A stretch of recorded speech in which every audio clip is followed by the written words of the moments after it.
The Hogsty is brought to you by TicketClub.com, your one-stop shop for live events nationwide. Whether you're looking for game, theater, or live performance tickets, don't sweat it. TicketClub.com has you covered. So make sure you're going there for all your live entertainment needs, and make sure you're clicking over to them from the banner at the top of thehogsty.com.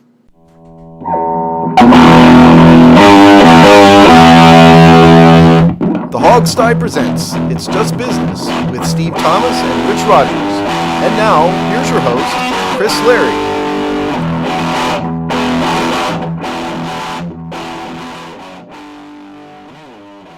Hello and welcome to another episode of It's Just Business on the Hogsty Network, the show where we look at the sports, entertainment, industrial complex in all of its gory details. As always, I am joined by the intrepid Steve and Rich. How you doing tonight, Steve? Oh, doing just peachy and or keen, as I want to say. It's an interesting time of the year for football, in spite of the fact that we're off season, so that's good. Baseball starting this week. That's always fun. So it is a surprisingly interesting time in the sports calendar. So that's a good thing. So it makes me happy.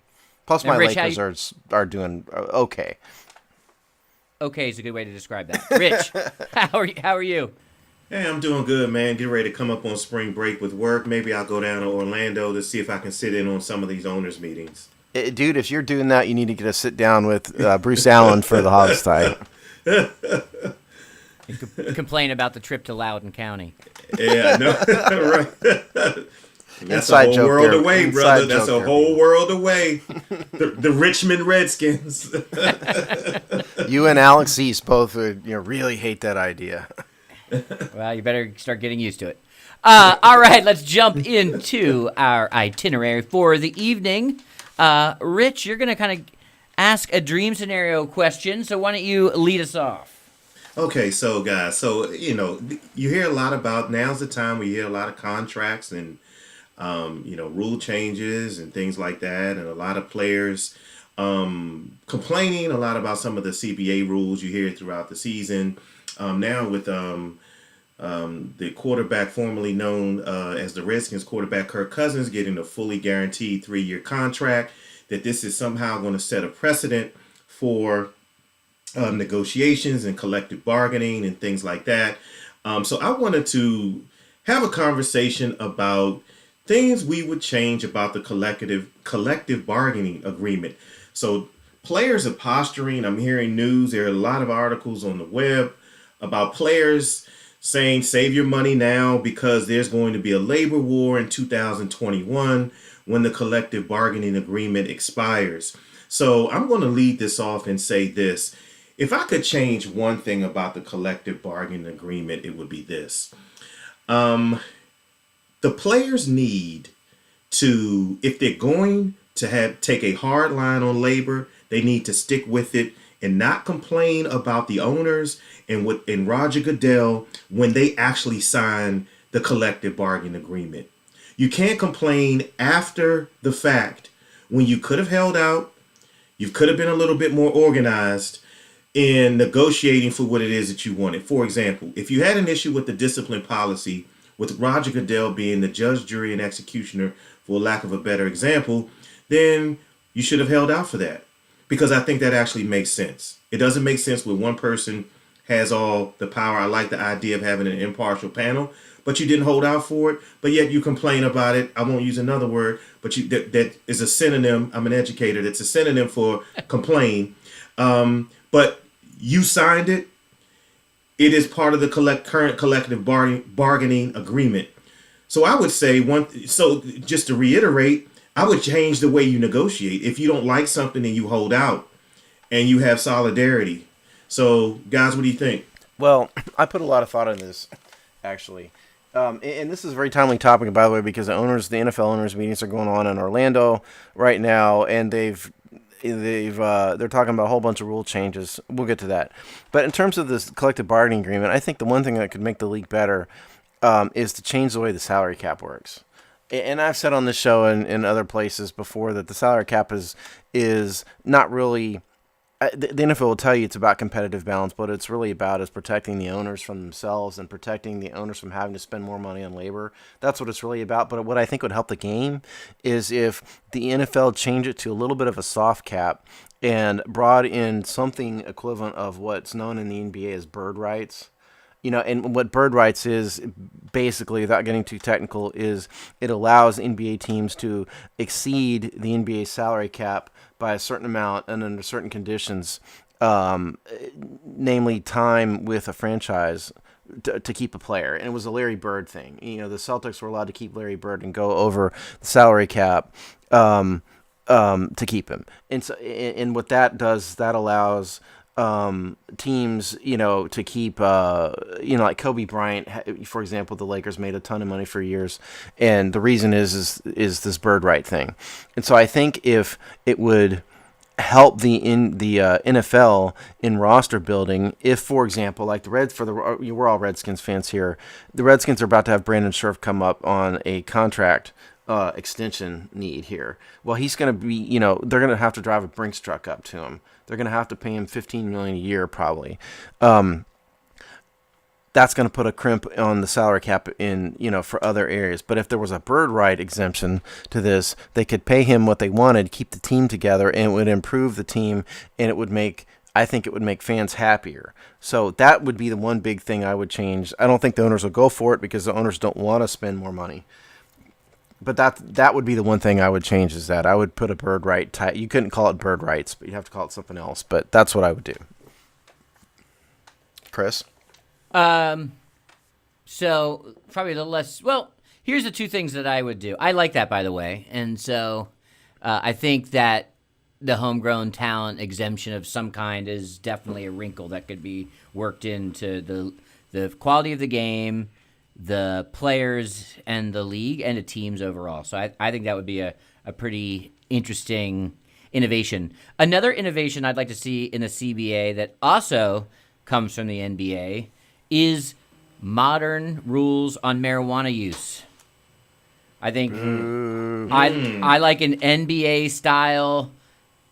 It's, keeping up with where the rest of the country is going. It is a legitimate treatment for these guys that bash their brain in, or it's arguably no worse than a lot of the nonsense they're taking. So I think that needs to get looked at in depth. Call it the Trent Williams, Ricky Williams exemption, if you will, for giving things exemption names in the CBA. So that's one, and I'm saying that a little bit tongue-in-cheek, but I'm actually 1,000% serious. That I would you're not like really to being see tongue-in-cheek at all about it. Then it's actually no. dead serious. I'm being cheeky yet serious. Okay. And the other one I'd love to see, I got little minor tweaks, but I think one would be a practical, a good sign, and it shows that the NFL actually cares, the league cares, is probably maybe an early retirement age for the pension or some other things that look for the long-term care, both in a pot of money and the sort of post-career skills exit package. I'd love to see the league think about these players long-term in some more in-depth way than they currently have. Can I respond to this? I don't want to get into a big argument about this, but obviously Chris and I disagree on the marijuana issue. I can tell by your tone that the cynicism is getting ready to flow. Yeah, I mean, it's, that kind of thing is not up my alley. Number one, I think the NFL cannot implicitly or directly support the use of marijuana when it's against federal law. And there's no indication by this current administration or Congress that it intends to take marijuana off the federal drug schedule. And so you can't have a sports league encouraging its players to take illegal drugs. So I think that's just, it's a no on its face to me. Now, what the NBA does, which is different than the NFL in this issue, is that the NBA has different testing requirements. They're much laxer about test. I don't know if the NBA even tests for marijuana at all. If they I don't think they do. Yeah, and I back when they did, the standard was a lot higher, meaning you had to have a lot more in your system to generate a positive. So if if the NBA doesn't have to do, or the NBA, the NFL doesn't have to do anything, right? It's a private organization. They're choosing to test for marijuana, and the reason they are is to protect the shield, because ultimately what we're all talking about here is how to improve the product. And the NFL leadership feels that testing for drugs and keeping these guys clean will present a more wholesome image. And so that's why they do it, really. And so I think if you wanted to have a compromise position between my hardline stance and Chris's not hardline stance, is you maybe loosen up the testing standards a bit. The NFL can still say, yeah, okay, we're against it, but then don't ask me numbers because I don't know what they are, but you raise the limit that generates a positive by X amount. Yeah, I didn't say legalization. Well, I do, but I said do something similar to the NBA, which is tweak the levels, the punishment, so they could the NBA is still under the same federal system as the NFL, so there's no reason they couldn't look towards that as guidance. So to your point about the marijuana use, and we need to mark this day on March the 26th, 2018. I fully agree with Steve. Oh my God, there's a first for everything. That marijuana use in the NFL is a no-go, and here's why. How do you balance the league stance on player safety when you are essentially giving them a green light to use illicit drug? Now, we won't, illegal, federally illegal drugs, possibly during games. Now, I get it in terms of healing and medicinal purposes, but if you have a player that could possibly be impaired during an NFL game, which is not as intense as an NFL, as an NBA game, how could you then justify that when you have all the things that's going on with player safety and the concussion settlement? So that's one issue. And then the second issue, I love the idea of a hometown discount, because what's going to happen is it seems like with the quarterback market, if you don't have a soft cap, and you have contracts like Kirk Cousins and that he got, how do you balance that? What are you going to do? Okay, you have your franchise quarterback, but you're going to lose your franchise guard or your left tackle. Well, that's exactly my point. Yeah, Rich, we agree on a lot of things. It's amazing. It's an you eclipse. And I are like brothers from another mother or whatever. However the saying goes. Well, that's the exact reason why. Unity in being wrong. That's nice. There you go. As to what you called hometown discount, I called bird rights. Same thing, same concept. Right. That's the entire reason, is to allow teams to keep their franchise together. But remember, though, that I keep telling you guys, here's my cynical self, that's not really what the owners care about. The NFL owners actually care about keeping payroll down, and that's really what the salary cap's all about. So I don't think they would go for it because it would cause them to spend more money, but I think it's a great idea. And in terms of the marijuana thing, I just don't accept as a fundamental premise that marijuana is medicinal.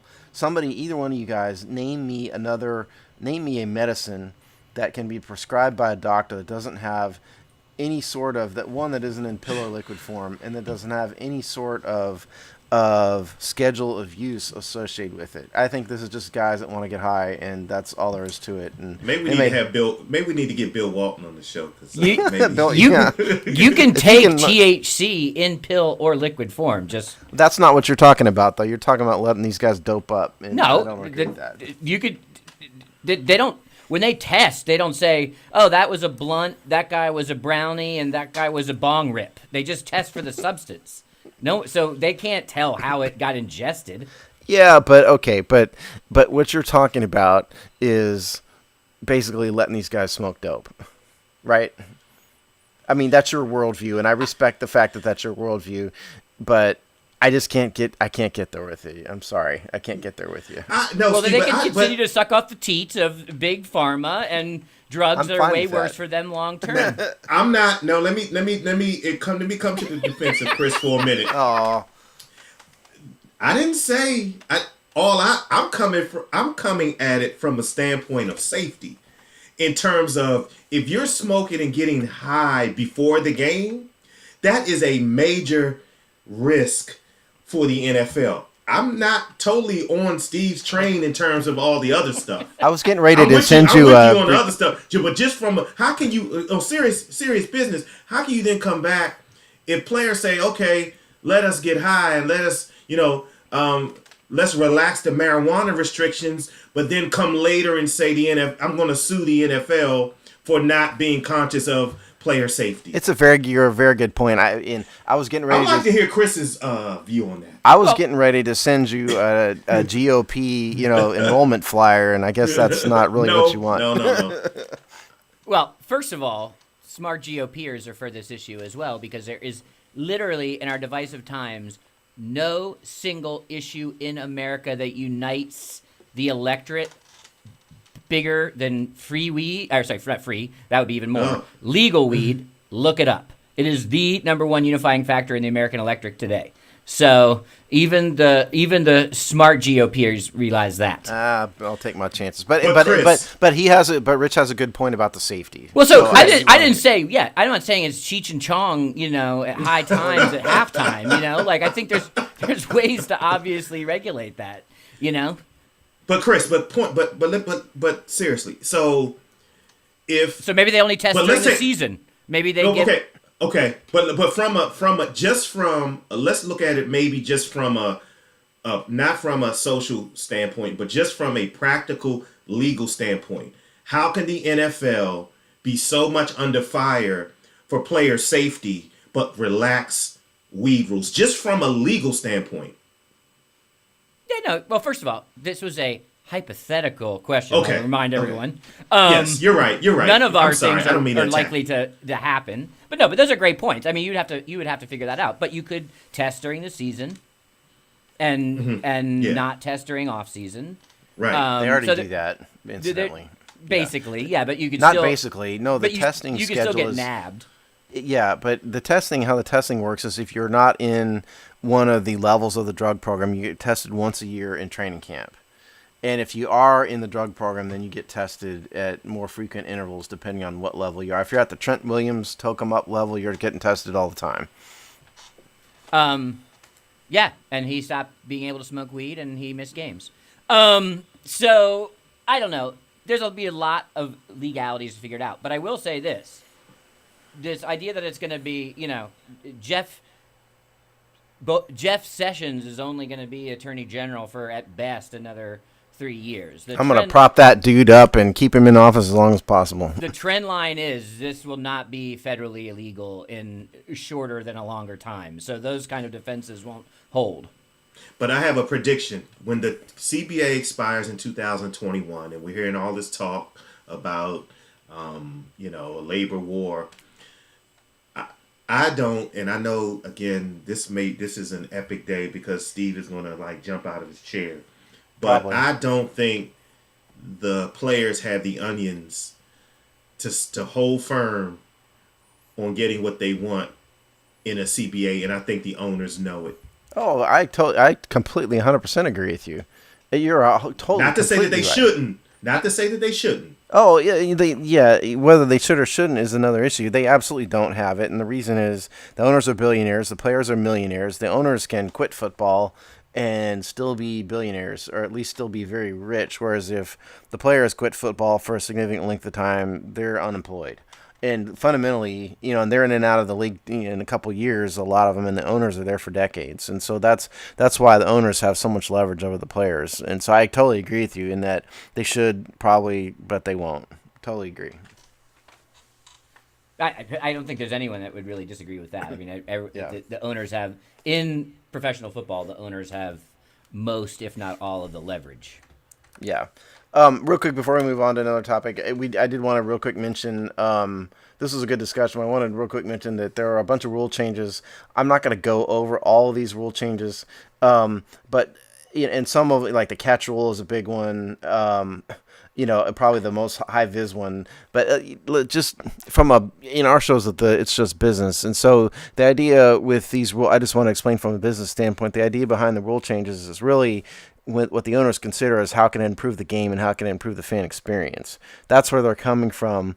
And so when you talk about something like the catch rule, if the fans don't like the catch rule and it's making a bunch of fans mad, well, then that's why they're going to change. They're going to consider changing the catch rule. So that's where a lot of these rule changes come from, is how do we make the game a better fan experience? So that is real quick what's going on this week in the owners' meetings, and we'll find out next week how it comes out. You All must right. you must have 4 limbs on the field while cradling the ball somewhere between the crook of your elbow and your right shoulder while whistling Dixie. Let's hope that it doesn't get that specific, but I wouldn't put much past them. And as many problems as the NFL has, we still can't wait until OTAs and the draft, All that, and the yeah. draft, and all of that stuff. You want to? Should we talk about a different type of football? Is it time? Sure. Maybe. All right. Where I'm going with this is that in recent times, and we haven't mentioned this on this show yet, but in the past month or so, Vince McMahon, who is the head of the World Wrestling, the WWE. Oh my gosh, what's the acronym? Is it World Wrestling Entertainment? Yes. I don't know what the acronym stands for. He has talked about reviving the XFL. And of course, he and along with Dick Ebersol from NBC were the great two poobahs behind the original version of the XFL, of which lasted one and only one season in 2001. And then a couple weeks later, oddly enough, Dick Ebersol's son, Charlie Ebersol, announced in public that he's going to form something called the Alliance of American Football, AAF. And I've heard that acronym referred to as awful because football has an L in it, AAFL, which is pretty funny. But so both of these leagues, number one, are going to be in the springtime after the NFL season. And then number two, they're not going to be a franchise model. We're talking about the league wholly owned by the investors and then managing all the teams simultaneously. And so what with the AAF, the Alliance of American Football, has a whole bunch of real NFLers involved. Hines Ward, Justin Tuck, Bill Polian, Troy Polamalu, Dick Ebersol is involved in it. They already have a TV contract set up with CBS Sports to broadcast at least the inaugural and championship game and one game a week. The XFL, on the other hand, doesn't have any of that. They've got Vince McMahon's WWE network, and that's about it.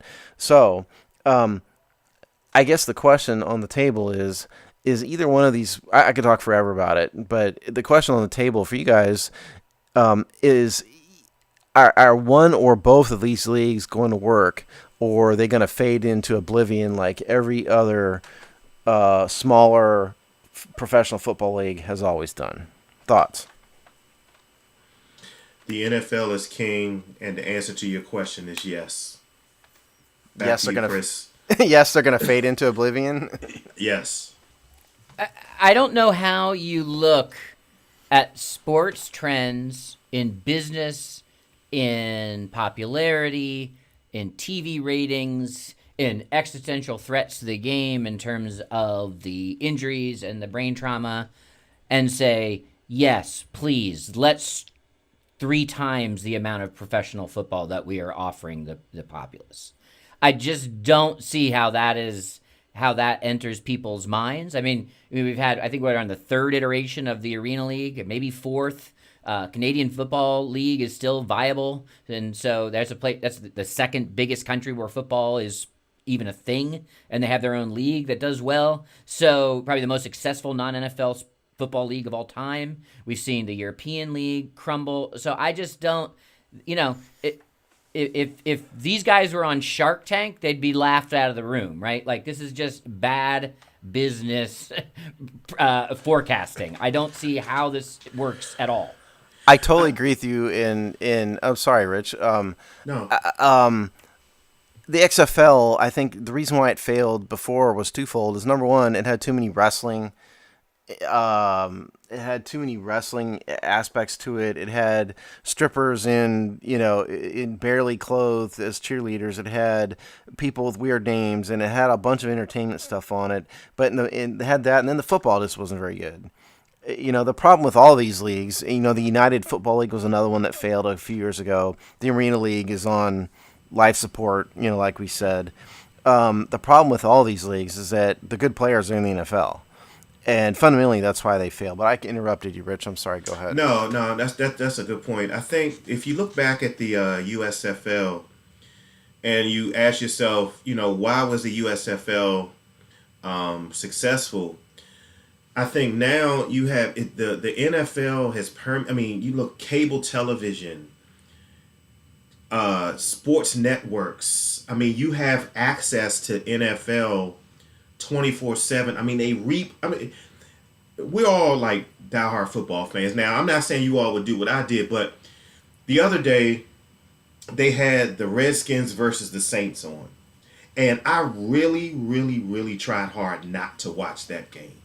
From this season? Talking about the NFL? From the NFL. I the never NFL want to watch Network? that game again in my life. That was No. horrible. I know. No, I feel like you, Chris. I said, Jesus Christ. Dude, Wait a why minute. do they have... Was it on a replay on the NFL? Yeah, Network NFL you're talking replay. about? Okay. And I'm getting all to my point. It was on NFL replay, and I said, oh, God, I am not... Let me find something, but I just... And, with the whole Kirk Cousins, so then I'm trying to find little stuff with Kirk. I'm like, I am not going to turn this on. But damn it, 10 minutes, I kind of like flipped it on and looked at... I wasn't like into it, but I flipped it on. My point being... The NFL is so accessible. It's like the accident you can't turn away from. I'm talking about for dieharders. Back in the days with the USFL and the Arena League, the USFL had quality players. The Arena League didn't have as many quality players, but it was more like for lack of a better term, no disrespect to Jay Gruden if you're listening, but it was a rodeo league, okay? So all that to say, anything that goes against the NFL now would fail because of you have so many networks and so much NFL coverage. They rerun stuff, and the diehard people are not going to watch that stuff. No, you're probably right. And first of all, I would challenge the notion that the USFL was successful because the USFL ultimately got squashed like a bug. But how long did it last, though? How long did it? 4 seasons, I think. Yeah. But look at some talent. No, they had a lot of talent, and that coaches. was why it even lasted as long as it did, because they had Jim Kelly, Ricky Sanders, and they had a whole line of people in the USFL. But the point to me is, in the USFL the NFL got in a business war with the USFL, and there was a big lawsuit, and we could talk about that. But my point is that the USFL did have good talent and still got squashed like a bug. Yeah, like the ABA comparison. The ABA, same thing. Yeah, the ABA got swallowed. Basically. Well, which the is also AF that was what happened to that. That's what happened to the most successful alternative football league already. Yeah, it got swallowed. It became what's known now as the American Football Conference, the AFC. But look, Alex Zeese of Hogsty fame is a huge fan of these weird alternative leagues, and he pointed out to me today that there were actually some technical innovations that the XFL brought along in terms of how they film the shows, the camera angles, the camera on a zip line, all that stuff came from the XFL, which I thought was a good point. But the bottom line is, Nerd from a business alert. standpoint, yeah, well, look, that's Alex, okay? But the bottom line is, Chris, you're exactly right. And from a business standpoint, I don't know what makes anybody think that this could possibly work. How could it possibly end in anything but bankruptcy? Isn't that and that's the destiny of both of these leagues is bankruptcy. If you want to learn more about the USFL, I would recommend the 30 for 30. What was it called? It was called Small Potatoes, Who Killed the USFL. It's an interesting documentary, part of the ESPN 30 for 30 series. There's also the World Football League. Remember that in the mid-'70s? Yeah. DC Sports Talk legend Ken Beatrice was actually involved. If you want to, You're next. Yep, that's right. Yes. He Y'all was are involved in before that. my time with that one. My goodness, y'all are old. Hey, he's a patron saint, and so it's not going to work. It's the stupidest thing. In fact, Alex's XFL example is just another data point. The NFL will just incorporate anything it needs, whether it's players like the USFL, whether it's innovation, a farm team for innovation within. They'll just co-opt all of it. Now, this said, if college athletics completely craters under its own weight, like could very possibly do, especially if you're starting to, mark this in decades, there could be a viable market for minor league football if the minor league of college athletics is no longer viable. Outside of that scenario, I don't see any of this working. Well, for as many problems, and we don't want as many problems as the NCAA has, college football has, and the NFL has, we can, and this is another debate, we can debate on whether the Major League Baseball or NFL is truly America's pastime. We know the NFL has lost, we've talked about on this show, we know NFL has lost viewership. But when the rubber meets the road and when the playoffs roll around, NFL is king. Just like the NCAA basketball. Nobody wants to watch Purdue and Loyola in November. Okay? It's about March Madness. I want to watch Loyola. Okay. Well, okay. Maybe not in November. What I'm saying is that with all of its flaws, the NFL is still king. Yeah, well, and it kind of like, allow me to be sexist here. It's, the NFL is Kate Upton, it's the Kate Upton of sports, right? And she's a little older now maybe than she was when we first came, across her. But the point is she's still the best model out there. And that's where the NFL is. Yeah, maybe the shine is off a little bit from a viewership standpoint, but they're still making way more money than any other league by a lot. You could add some of these leagues together and you're not making the amount of money the NFL is making. So Chris is right. I mean, they're going to, whatever the XFL could derive, the NFL will just incorporate it. The only thing I'll say about this is that gives the AAF a ray of hope is that they have CBS involved. Now, that having been said, the NBC was involved in the XFL and it blew up in spectacular fashion. But now, since they have a major network involved that's not channel 851 on your dial, on your cable dial, that gives it a little bit of hope, I think. So if you want a positive, for the Alex Zeeses of the world who love this stuff, if you want a positive, I think that's it. You'll be able to find it on CBS, network television. So the other piece we haven't really brought up, and I know we probably need to move on, is, no other team sports needs to field size teams like you have to do in football. And yes, these leagues are going to have less players, but you're still going to need, 45 plus players? There just isn't enough football players. Yeah, well, the roster on the AFL or AAF, I believe, is 50. Right. That's good. Yeah, 50 players in each roster. So where are they going to come from? I mean, there's a lot of college players that don't get drafted in the NFL. That's your market for players. Just real quick before we move on, though, but if the NFL was interesting, is the NBA model of, look at the WNBA. The WNBA would have folded years ago if the NBA wasn't bankrolling it. Yes. So, I mean, the NBA said, you know what, this, we probably know you can't, the novelty of it at the beginning, it was great. I think I've been to one or two WNBA games, but we are not going, we know you can't function alone, so we're probably going to carry you. And that's the reason why you still function now. You're able to function nowadays. The NFL doesn't have to do that. But yeah, it's funny you say that about the WNBA because I went back and forth with one of our Twitter followers about that. And his point was, I really think that the ladies in the WNBA need to make the same amount of money as the guys do in NBA. And my response to that was, the WNBA has a media contract, TV contract that pays them like $12 million a year or something. And then the NBA has a $2.7 billion a year contract. It's all about, the players only get paid because a lot of people are watching and buying, and that's just not the case with the WNBA. And you're exactly right, Rich. I mean, if the NBA didn't own that league and prop it up, it would have been gone a long time ago because the simple fact of the matter is not enough people watch those games. And it's no disrespect to the ladies. They're talented, but people don't watch it and people don't go and people don't buy. And that's why they don't make a lot of money. Well, we also even already had that model right? Which actually Yes. was two boxes that we just said. One was that it's a league's NFL supported, and that it is some form of a minor league ecosystem for NFL your Europe. and that's NFL Europe, which also tanked. So Yes. you even have that model that did those two things and is now gone. Well, and of course, and we do need to move on here, but the difference, of course, is that they put it in Europe.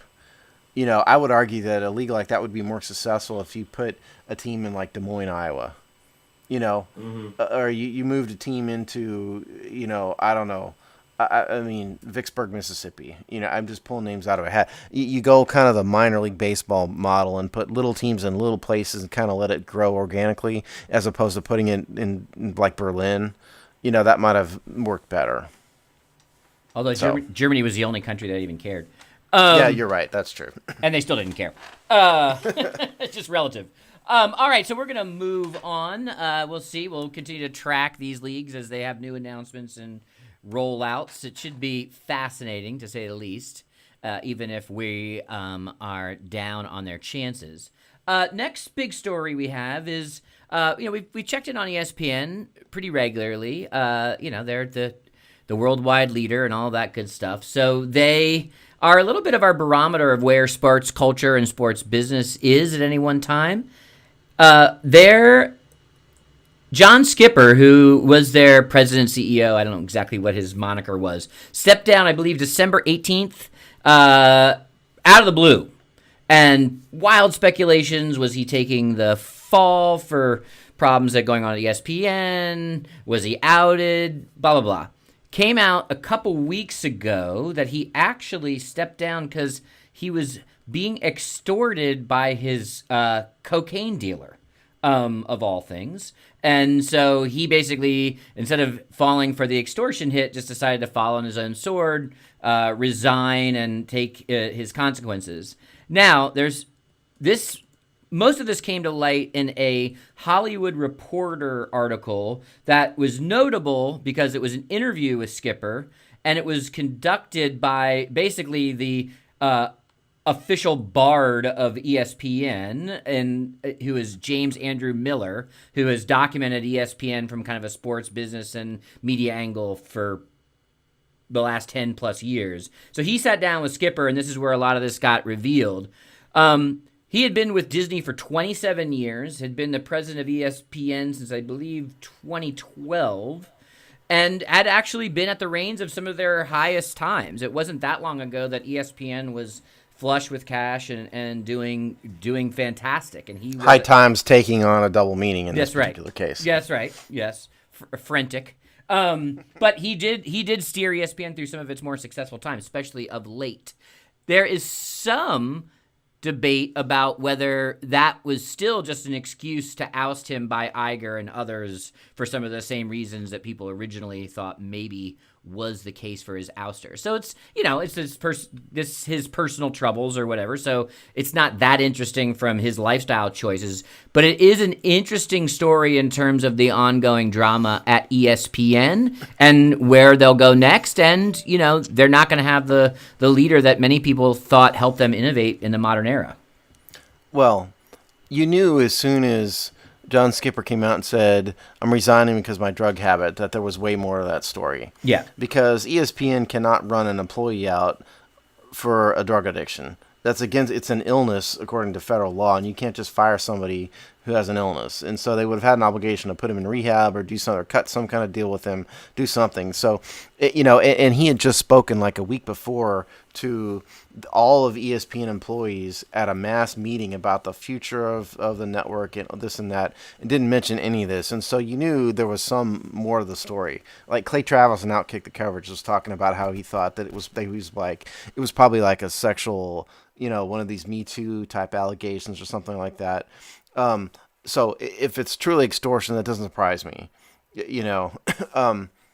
I don't know if I agree that Skipper steered ESPN through some of its best times. I'm not sure that all of the outlays they have to all these different sports networks for the broadcast rights ultimately are going to do them good, because at some point it's going to blow up in their face.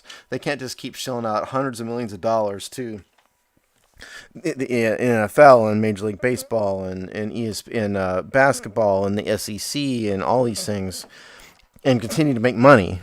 And they've laid off a bunch of people for exactly that reason. So I'm not sure if I totally agree that Skipper was the guy to really lead them through the long night, so to speak. But you knew this cocaine thing, there had to be more of the story than just he's got a drug problem, because they wouldn't have fired him for that. They wouldn't have made a big announcement at all. We wouldn't have ever heard. We would have heard that he's taking a leave of absence for personal reasons is what we would have heard about. Right, which leads me to believe that it has as much to do with the Iger-Skipper relationship, whether they thought he was going to be an effective leader outside of the drug use going forward. Yeah. I mean, I actually, and other industry watchers are pretty bullish on the fact that ESPN's only play is to gobble up live rights and downsize the rest of the network. And so I think you're seeing some of that where you cut a bunch of that fat, the extra shows. They got to figure out that SportsCenter is basically an irrelevant property because no one gets their sports highlights that way anymore, and they're just not timely. It's like getting the day-old West Coast baseball scores in the newspaper at this point. I remember that as a kid. All my Dodgers did the night before. Exactly. So I think a lot of people, and especially Disney, think that the only thing to harvest from ESPN is the ability to broadcast live sports, and that in Disney's massive content play, which they'll need some reason for people to watch live, and sports will be the only thing that they will have in their content delivery, which also includes Star Wars, Marvel, 100 years of Disney proper, their film Avatar. Studios. So they need that live content. And they'll have it.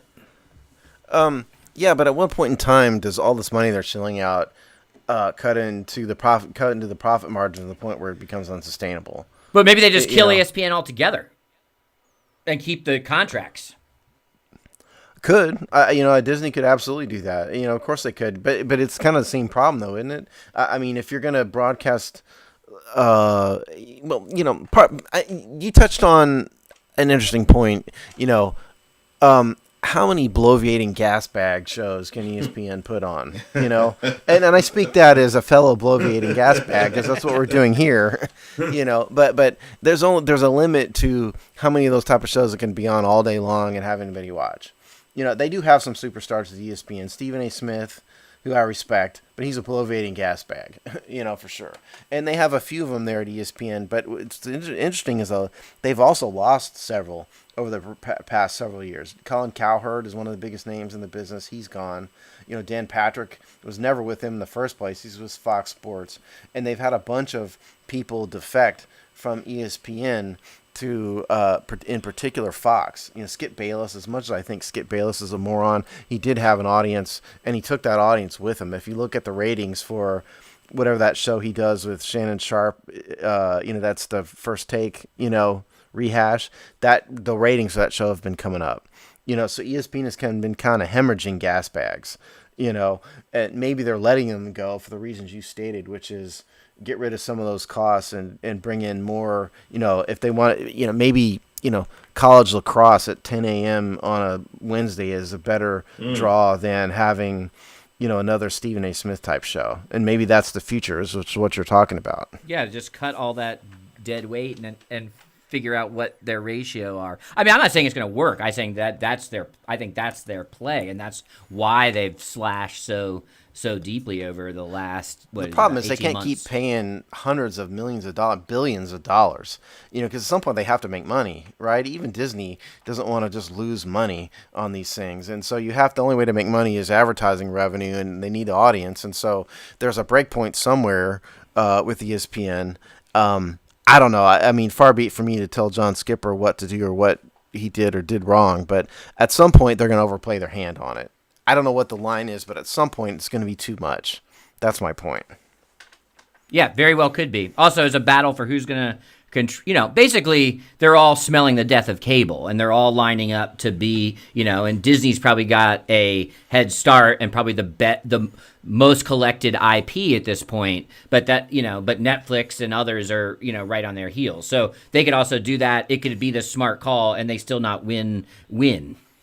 And by the way, I have to give credit for the Bloviating Gasbag line came from Sarah Spain from ESPN Radio. I heard her say that. So man. I wish I had come up with such a great line, but I have to attribute that to her. Yeah. I couldn't let that go.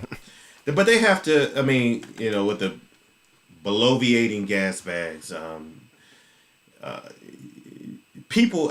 For me, ex-players, recent ex-players are better. If you're going to have a Bloviating gas bag, a recent ex-player is probably what I would watch rather than, A talker who never played. it's somebody who never played. And I've actually seen guys on the radio get into arguments. Players are arguing with guys that never played football or never played sports to say, well, what do you really know? And I think that's somewhat of a valid point. But ex-players are that's who I would listen to, and that's who I would watch. I agree completely. I think those guys are better, But anyway, as to John Skipper, to kind of wrap it up, I just knew there had to be more. I'm glad the story came out, and I don't know whether there really was an extortion plot or not. We may never know, but the one thing we did know is it certainly wasn't just he decided to leave. 24 hours after he spoke to the whole company over a cocaine problem. You knew that was a total lie, one way or another. So I'm glad at least some more plausible story came out. And I'd recommend the Hollywood Reporter interview with Skipper. And like I said, James Andrew Miller is he is all things ESPN historical documentation. So you cannot have a better person doing that interview than Miller. So check it out. It's worth a read. Very good. All right, Steve, you're going to give us a bit of an update on the NFL offseason police blotter. Oh, yeah. We don't need to spend too much time on this, but the police blotter has happened once again. Michael Bennet, who was of Seattle Seahawks fame, is now of Philadelphia Eagle fame, as it turns out was indicted by the grand jury in Harris County, Texas this past week for an incident for an incident that happened at last year's Super Bowl, the 2017 Super Bowl, in which he is accused of he was charged under the Texas injury to an elder statute, which is a criminal statute that comes at a maximum what he was charged with of a Class 2 felony. There's no video of this that's been released to the public yet, but apparently the story is that we had a security guard in a tunnel under the stadium who is an elderly female paraplegic in a wheelchair who was working security. And she told him, no, you can't go this way. And he allegedly said, yes, I can, and shoved her out of the way. She fell, got hurt, and he went on his way. And so that is the conduct that he is accused of. Again, he was charged under the injury to an elder statute. We will see what happens in the future. This is just a grand jury indictment at this point. So keep an eye out for that. Now, so Steve, just for our listeners, we're not all we're not all legalese like you and a legal expert like you. Can you explain to us what an indictment means, and just in layman's terms, and is that something that a grand jury has to say there's enough evidence to bring charges, and does the alleged victim have to file a police report? Okay. First of all, the alleged victim doesn't have to file a police report. A lot of times the police want them to, because if you don't have a cooperating victim, you lose evidence. But no, you don't. But in order to bring a criminal charge against someone, you either have to file in Texas what's known as called an information, which the DA will file an information. Those are typically lower level misdemeanor charges, and that's what establishes the case. But with a grand jury indictment, a grand jury is a panel of jurors who will decide whether or not the case there is enough evidence to bring the case to trial. And that's the stage we are at with Michael Bennet. Now, I'll say this about a grand jury. A grand jury is a setup for the prosecution. If you can't get an indictment, you never should have brought the case in the first place, because a grand jury is not set up to where the victim, or the defendant rather, can question his accusers, okay? the only one who can present any evidence at a grand jury indictment is the prosecution. Right. And so this is not, but the fact that he's indicted is not an indication of his guilt or innocence. The fact that he's indicted indicates that there's enough evidence to proceed to trial. Right. That is what's happened. Essentially, now, they think he did it, and there's a little bit of evidence that may say no, they don't think he did it. They think there's evidence to suggest that it's worthy of trying the case. Okay. Now, I mean, the probable outcome is this: he's going to cut a plea bargain for a lesser included charge and go on his way. He'd be dumb not to. So that's the odds are he's going to plead to like simple battery or something like that, and it'll go away. That's probably what will happen. Okay. And Rich is frustrated, but No. Okay. I'm not gonna. This is not.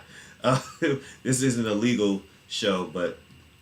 Well, it is a legal show. That is exactly what we have. Well, here, no, actually. it's not like a criminal. I mean, I have this whole thing against plea deals in some cases, but like I said, that's not. The problem is if the prosecution would be salivating over a case in which the defendant is a rich, wealthy, out-of-town athlete who hurt a paraplegic elderly woman who is a local Houston resident. Yeah. That is not going to go well. You're right. And the risk of that is if he goes to trial, then you're facing a second-degree felony. There you go. Okay. Whereas if you cut a plea to a misdemeanor battery, you do some community service, you go to an anger management class, and you're done. That's the difference. I feel you. Okay. He's basically being accused of pushing over a Walmart greeter. Yes. Basically, yes. To put it in Chris's own unique way, that's exactly what it is. I mean, this idea that an elderly quadriplegic is running security at a stadium seems a little dubious. But That's a whole nother question. Yeah. Why is somebody who's an elderly, paraplegic a security guard? I mean, that's another question. The point is, the woman was there for some reason. Well, my crime blotter is my boy Duron Harmon, Patriot safety, who knows how to party. He's trying to get into Costa Rica with a fat sack, and he got sent the heck home. So he's my favorite NFL offseason crime blotter story of the past 2 weeks. It's more entertaining than beating up an old woman, that's for sure. I have one, and this doesn't necessarily involve, but Johnny Manziel is back in the news, where God. He is come to the defense of Colin Kaepernick. And I saw you that. couldn't find two more dissimilar bedfellows. Yes, and Johnny Manziel is trying to make. He's helping out some of the potential draftee quarterbacks, and he's trying to make trying to build himself back up. And there's all this talk about second chances and things like that. So if I were a quarterback, not to interrupt you, but if I were a quarterback prospect, and Johnny Manziel came to me and said, "Let me mentor you," I would say, please don't. Right. That would be my answer. Look, a happy, healthy, sober Johnny Manziel was a terrible NFL quarterback. And so now the guy who's, the drug addict who didn't want to work hard. Wait a minute. How many games he won? How many games did he win with the Browns? 5? I don't care how many games he won. He was a terrible NFL quarterback. Well, I don't know if he was Colin ever Kaepernick a happy, may have healthy, sober NFL quarterback. That's my point. If you make him happy, healthy, and sober, he still would have stunk. I mean, he won didn't he win just as many games as, the cute Nick Jimmy G? Look, he won as many games as RG3 as a Brown. Right. I mean, Colin Kaepernick has his issues, and I don't want to get into that, but at least the man won football games. Yeah, for he God's did. sakes. Yes. Johnny Manziel doesn't need to be mentoring anybody. No, that's true. About anything. That's true. I'm not saying this should happen, so don't judge me, but I will go on record as predicting he will start another NFL game. I think you've absolutely lost your Johnny mind. Manziel? Yep. Johnny Manziel? Yep. I agree. All right. No, how old is he? What, 25, 4? Yeah, he's young. We're going to have to start an It's Just Business pool or something. I'm not saying it's a good idea or that it will work. I'm just saying it will happen. We're going to have a bet or something on this because there's no way in the world I think Johnny Manziel is going to start a game again. But why you not? guys are loony. Why not? Because he's a terrible quarterback. No, that's why he had a drug problem. I mean, look, man. Forget the drugs. Drugs. We're not gonna get it. We'll have NFL quarterback redemption stories on another show. Right. But if Mike Vick can go to federal jail, get a second opportunity, and now has a job on Fox. You want to know the difference? You want to know the difference? Okay, what's the difference? Mike Vick was an outstanding NFL quarterback. Outstanding? Yes. He was a multiple time. He's an All-Pro. He was very good. He had an arm like you would not believe. Yes, He's one of the fastest That's true. and the fastest quarterbacks in the NFL history. That's true. But he could actually read a defense to a certain extent. Johnny Manziel is a backyard quarterback extraordinaire. All right. If you want to play football in the street with your buddies, I'll take Johnny. Yeah. Okay, but I don't want to have him anywhere near an NFL field. I just think he's not in the XFL or in the he new might fit, D League. He might fit perfectly in the XFL. Yeah, if we opened it up to these new sports leagues, I think Steve would come into our side. Oh yeah, absolutely. I mean, the man is tailor made for the XFL for sure. All right, so yeah, we got to have a big board. We make these kind of predictions and bets. That's got to be something. We'll look into that and get a big board of bets and predictions and payouts. That might be a fun bit. I just know I'm going to end up owing you guys $500,000, so I'm like wacky things I say. All right. So I think that brings us to another close of It's Just Business. Let's get somber. No, not really. But this show will go up. You're listening to it hopefully on Wednesday. Remember, we're on every other week schedule here. That's our normal schedule. Also, check out the Hogsty, and all 32 is actually in hiatus for the season. Yes. Yeah. We're contemplating the future for that show. It's taken into the garage, regardless. I have one last point. I don't want to, because of my respect for the current coach of the Washington Redskins, Jay Gruden. I think if given the chance, Jay Gruden, while he was a Hall of Fame Arena League football player, he would have been a good NFL quarterback if given the chance to beat out Ty Detmer. So, Jay Gruden, if you're listening, it was these guys that have denigrated the AFL. I believe in you, Jay. That would be called the non sequitur of the day. You could still like Gruden, and no, he would never have played a snap in the NFL. All right, so we're out on this. Rich, hit him up where they can find you and yell at you about your quarterback fantasies of Jay Gruden. At Disco Q, DISCOQUE5 at Twitter. All right, you can find me at ChrisLarry33. Steve, where can they find your shadow account? I would prefer they don't try to find me, but if you want to talk to me, I'm at the Hogsty. All right, so we will see you in 2 weeks. Enjoy. All right, guys. Jonathan Hankins.